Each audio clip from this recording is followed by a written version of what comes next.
Salam sejahtera kepada semua pelajar. Okay. Ini adalah video pertama untuk topik yang pertama, linear DC power supply. Okay. Mengapa kita perlukan power supply? Okay. Power supply adalah alat yang memberikan sumber bekalan kepada komponen-komponen elektrik dan elektronik yang kita gunakan, sama ada di tempat kerja, okay, di rumah ataupun di dalam makmal seperti yang kita akan gunakan.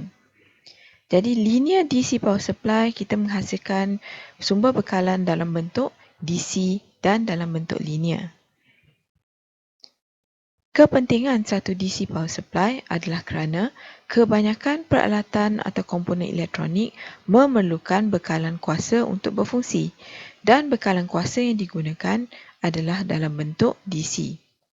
Di samping itu, power supply, DC power supply seperti yang ditunjukkan dalam rajah ni biasanya digunakan dalam berbagai tahap. Ada IC yang memerlukan 9 volt, ada IC atau komponen yang memerlukan hanya 3 volt untuk berfungsi, ada juga yang memerlukan sehingga 12 volt DC untuk berfungsi. Jadi, kalau kita ada satu power supply yang boleh menghasilkan tahap voltan yang berbeza, ia memudahkan kerja kita. Gambar rajah 1 ini menunjukkan blok diagram untuk DC power supply, di mana blok yang pertama adalah transformer. Ia akan menerima masukan dalam bentuk AC. Kemudian signal ini isyarat ini akan diproses oleh setiap blok sehingga akhirnya ia menghasilkan satu voltan DC atau voltan arus terus pada bahagian voltage divider. Ini adalah output terakhir untuk satu DC power supply. Jadi dalam slide ini kita akan lihat fungsi untuk setiap blok ni secara ringkas. Seterusnya kita akan belajar mengenai bagaimana komponen-komponen untuk setiap blok ni berfungsi dengan lebih detail. Yang pertama, transformer. Fungsinya adalah sama ada untuk meningkatkan atau mengurangkan arus ulang-alik. Tapi dalam DC power supply, ia digunakan untuk mengurangkan atau decrease. To decrease the value of alternating current voltage. Daripada nilai AC yang telah direndahkan ini, rectifier akan menukarkan voltan AC kepada bentuk voltan denyut. Converts the alternating current voltage to voltage pulse, di mana hanya nilai-nilai positif sahaja yang dikekalkan, manakala nilai negatif sama ada akan dihalang atau ia akan ditukarkan kepada bentuk positif. Voltan denyut yang dihasilkan oleh rectifier seterusnya dihantar ke bahagian filter, di mana filter akan menukarkan voltan dalam bentuk denyut kepada voltan dalam bentuk ripple atau voltan berayun. Voltan yang ada alunan atau ripple atau ombak yang kecil. Dan kalau boleh filter yang bagus, dia akan menghasilkan voltan yang tulen, voltan DC yang dah hampir tulen ataupun dah hampir garis lurus. Tugas regulator iaitu blok yang keempat adalah untuk mengurangkan lagi. Jika ada ripple yang terhasil di bahagian filter, dia akan kurangkan kepada zero atau sifar, tak ada ripple langsung, ataupun ke satu nilai yang minimal. Dan akhirnya di bahagian yang terakhir, voltage divider, ia akan membahagikan voltan DC yang dihasilkan kepada pelbagai nilai atau pelbagai tahap seperti yang dikehendaki. Kita lihat bagaimana satu arus ulang-alik yang dimasukkan kepada DC power supply akan ditransform atau diubah kepada bentuk DC voltage. Kita mulakan di bahagian transformer, di mana masukannya adalah dalam bentuk AC. Seterusnya, ini akan dikurangkan. Okey, voltan ini akan dikurangkan kepada nilai AC yang lebih kecil. Apabila voltan ini masuk ke rectifier, hanya bahagian yang positif sahaja akan dikekalkan. Jadi kita akan dapat hanya bahagian yang positif dikekalkan. Dan inilah yang dikenali sebagai pulse voltage.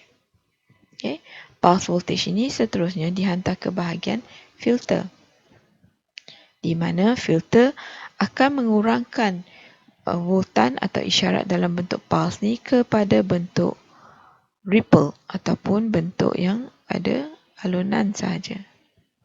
Dia masih bukan DC yang tulen, tapi dia ada ombak kecil-kecil tu. Jadi regulator akan menghapuskan bahagian ripple ni. Ini yang kita panggil sebagai ripple voltage. Regulator akan hapuskan bahagian ripple ni untuk menghasilkan DC yang tulen. Kalau ada ombak pun kecil sangat sampai tak nampak.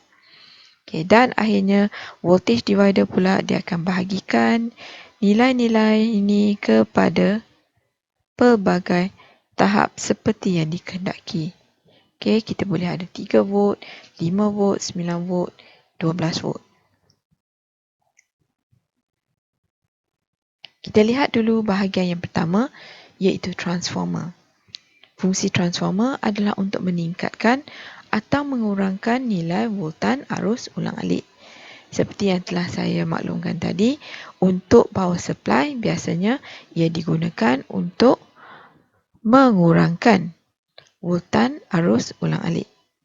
Jadi kita ada dua jenis transformer, iaitu step up dengan step down. Step down transformer meningkatkan voltan, manakala step down transformer mengurangkan voltan. Pada masa yang sama, nilai arus pula, tindakan step up transformer dan step down transformer ni terbalik terhadap arus. Kalau dalam step up transformer, ia meningkatkan voltan, tetapi arus akan dikurangkan. Manakala untuk step down transformer yang mengurangkan voltan, ia akan meningkatkan arus. Dan ini adalah ulang kaji untuk kamu. Ini adalah formula untuk transformer. Di mana ia bergantung kepada bilangan gelung yang ada pada bahagian primary dan secondary. Kita lihat blok yang seterusnya, iaitu blok rectifier. Dalam blok rectifier, apa yang ia akan lakukan adalah mengubah atau convert AC voltage to DC voltage. Dan kita akan belajar 3 jenis rectifier, iaitu half wave rectifier, full wave rectifier dan bridge rectifier. Tapi sebelum kita teruskan dengan perbincangan jenis-jenis rectifier, mula-mula sekali kamu kena tahu bagaimana diode berfungsi, kerana rectifier ini terdiri daripada diode. How do diodes work? Jadi diode sebenarnya adalah satu komponen elektronik yang akan membenarkan arus elektrik diteruskan dalam satu arah sahaja. Ia akan mengalir dalam satu arah sahaja. Di mana apabila ia berfungsi dalam fungsi secara pincang depan atau forward bias, ia akan membenarkan arus lalu, tetapi bila ia dalam keadaan pincang songsang atau reverse bias, ia akan ia akan halang sebarang aliran arus. Jadi satu diode, and diode acts like a closed switch. Ia berfungsi seperti satu switch yang tertutup. Switch yang tertutup maksudnya macam ni. Kita ada switch. Ini switch terbuka. Kalau switch tertutup, kontak dia akan tertutup, maknanya dia akan alirkan arus. Kalau satu switch yang terbuka, arus tak dapat mengalir. Okay. So, when it is forward bias, it reacts as a closed switch, okay, ataupun on. Manakala apabila ianya reverse bias, ia akan bertindak sebagai open switch, okay, ataupun off. Dan kita lihat, okay, diod tu berfungsi seperti satu Swiss. Okay, bila pada bahagian anode-nya diberikan voltan positif, okay, arus dapat mengalir. Tetapi kalau di bahagian anode dia diberikan voltan negatif, arus tak dapat mengalir. Jadi mentol ni tidak boleh menyala. Okay, seterusnya kita lihat rectifier yang pertama, okay, iaitu half wave rectifier. Dalam half wave rectifier, apa yang akan dilakukan ialah satu gelombang input yang diberikan, okay, pada apabila dikeluar dari half wave rectifier, hanya bahagian yang positif sahaja yang akan dikekalkan.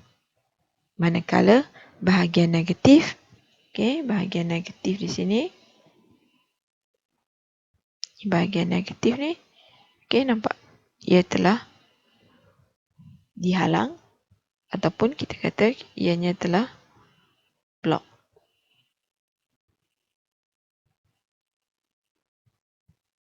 Okay. So, bagaimana half wave rectifier berfungsi? Semasa kita positif, okay, ini adalah kita positif, sesuatu gelombang masukan AC, okay, diod akan dipincang depan. It is forward bias. Okay, it is in a forward bias condition.